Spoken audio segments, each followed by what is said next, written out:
chance. We learned this morning.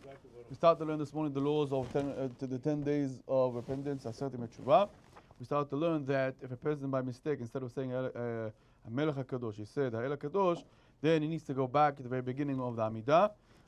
But if he fixed the problem within 1 second and a half, then he doesn't need to go, back.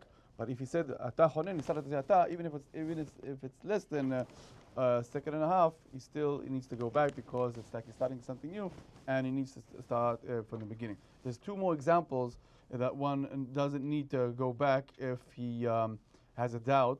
The first example is that this doubt was born during tefillah, or right after, immediately, or as soon as he finished Amidah, he started to have this doubt. Did I say Amelech Kadosh or I didn't say? But if he, like, hour, 2 hours after tefillah, he started to think, 1 second, did I say Amelech Kadosh?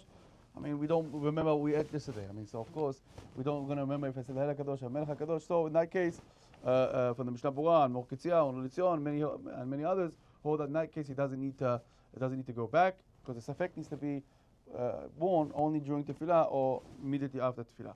The third example is what the Mishnah Berurah says, also based on Rav Chaim Kanevsky, that if a person knows that he always prays from the Siddur, and he's very careful not to make any mistakes, so those people really, and then he had this doubt, that since he knows that he's not going to make any mistakes, and he's a person that's very careful, those type of people don't need to go back if they have a doubt. Only if for sure he didn't say Melech HaKadosh, of course he needs to go back, but if he has this doubt, then he doesn't need to go back, because he's special. There's an exception for those kind of people that are very careful, look in the Siddur, and they say every single word, and they know what they're saying, and in that case, they don't have to go back to say Melech HaKadosh.